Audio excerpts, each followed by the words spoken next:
Run Wild, Run Free by Zacari. Zacari was raised around music his whole life. He enrolled in a school for performing arts by 8 years old and began learning guitar, drums, saxophone, and the keyboard. He began working at the Alaska National Park to earn money to enroll in music school in LA. He started posting songs online, and through networking, he ended up working with the artists from TDE. Now he is signed to them. Run Wild, Run Free is his first project with the label. How do we feel about it? Here's our honest opinion of Run Wild, Run Free by Zacari. Run Wild, Run Free by Zacari. The Lone Wolf, as he calls himself. Surrounded by wolves. Yeah, I know, right? From what I read, the song Love was actually his song. Oh, right. Like, it was a full song when he gave it to Kendrick, and when Kendrick heard it, and he wanted to use it for his album, and Zacari let him use it. I think they said his full version can be found on his SoundCloud. I don't know if it's still up there. It kind of sounds like that, too. Like, it could have been his song because he was, like, in the whole song when you think about it. Yeah. How you feel about this album artwork? I feel like it's very striking. I mean, you know, he's surrounded by a whole bunch of wolves, and I was just like, oh, okay. But as far for the shot, I feel like, you know, it's a natural shot, so it's really not much to go off of. But it does give you the impression, you know, of the lone wolf, especially when you listen to the song. But I think it's all right. Yeah, man, I think the album artwork is really dope. I'm just curious, did he Photoshop himself in there, or did he really sit his ass there with that wolf that can just grab him on the neck right behind him? You know what I'm saying? I mean, that's a ballsy picture to take if you really about that life. And even in the music video, like I think Midas Touch, he's walking around with the wolf. Hey. With the white wolf that's in front of him. Okay. It's a little ballsy, but I like the album artwork. Okay. The flow of this project, man, I feel like this joint just gives you a representation of what Zacari does with his sound, and it's different. It's really floaty and airy with his vocals at times, but some of the writing is actually really dope and somewhat cryptic, and some of it's actually super simple. So I mean, it's kind of hard for me to describe the flow of this project, actually. Yeah, it's really difficult for me to describe it as well. I get what you was floaty and airy, but like some, like it has some areas where you're just like, yo, this is tight, and then the other areas you'll be like, okay, this is different. So it's really unusual. It's nothing that you're really used to, so it's something new.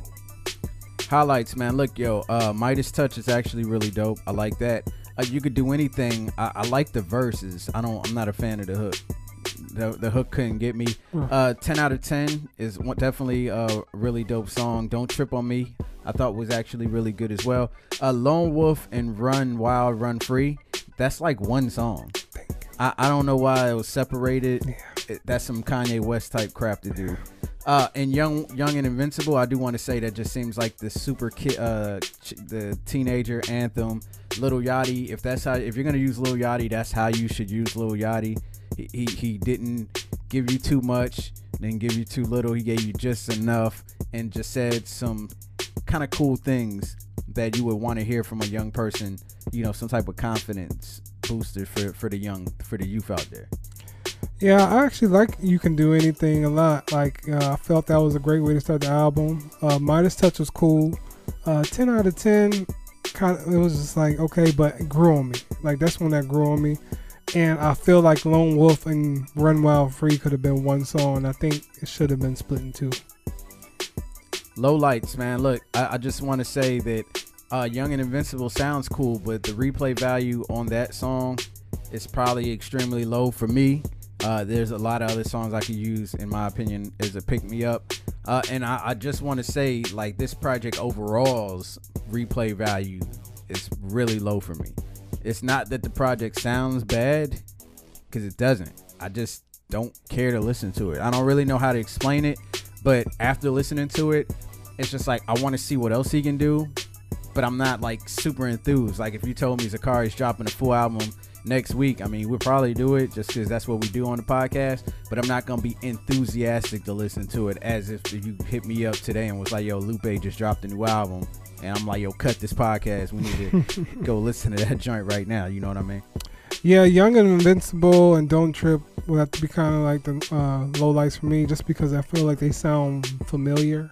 I don't feel like it's nothing new here, especially with Young and Invincible. Like, I feel like Lil Yachty was used appropriately on that song, but I feel like it's something that we've heard him on. It sounds very, very familiar. And with the writing on this project, I feel like it's really simple, and I don't feel like there's nothing really to come back to. So like when I listen to it again, there's only a few things that hook me on to his sound, and I think that's just what it is, his sound. I don't really think it's like what he's saying, but just how his sound develops. So a couple things where I'm like, this is cool, this isn't that, but as far as something to be remembered for, I can't really pick that for you. Final thoughts, man. Look, I feel like Zacari has a great voice. It sounds somewhat airy at times. Like if you remember how he sounded on Love Me on the Kendrick Love song, that's pretty much how his voice sounded for 90% of this project. He didn't really change it up much. This is like a nice warm up for somebody that doesn't really know his sound very well, but I don't think you'll be listening to this much. There's so many other dope projects out where you can just play them over and over again, and this is not one of them. Yeah, I feel like that he has made, his sound known throughout his features and everything like that. So to get a project, I was kind of expecting him to do something a little bit different, and maybe he will with another EP or another, little project and everything like that. But as far as this one, I feel like, it was just like, let's just put some music out, see what the people say about it. And I don't really think that it hooked me per se. I don't know about anybody else, but it didn't really hook me. Like you said, I don't know if I'll be reaching for the next one so instantly, everything like that. But I feel like he played it cool. He still has a cool voice. The most final grade, I just want to point out, the most amped I got was on the first song when Kendrick was amping the intro up. Oh yeah. Like, yo man, where my man Zach at? That was the most amped I got for the whole project. And after that, my enthusiasm just went down as I listened to the songs. Like I said, the songs grew on me from listening to the project over and over again. But if I would have had to review it after the first time, I would have probably given it an X. But I'm not going to give it an X because I listened to it multiple times. I'm going to give it a dash. And when I say dash, I'm going to give it probably like it should be up there in the higher range of the dash area, because I feel like it's just something missing from pushing this joint like over the edge to being a really dope project. I can't quite put my finger on it, but it definitely wasn't Lil Yachty. Yeah, I'm gonna give it a dash. I feel like that there's some good work here, but maybe this is just something that himself as an artist needed to get out, and maybe we'll be introduced to the more vibrant, versatile sound of his, because I feel like there's a lot left to be desired, and I feel like he has a lot in the tank. So I'm still interested to see where he goes as an artist, because I think he has a dope, unique sound. So yeah.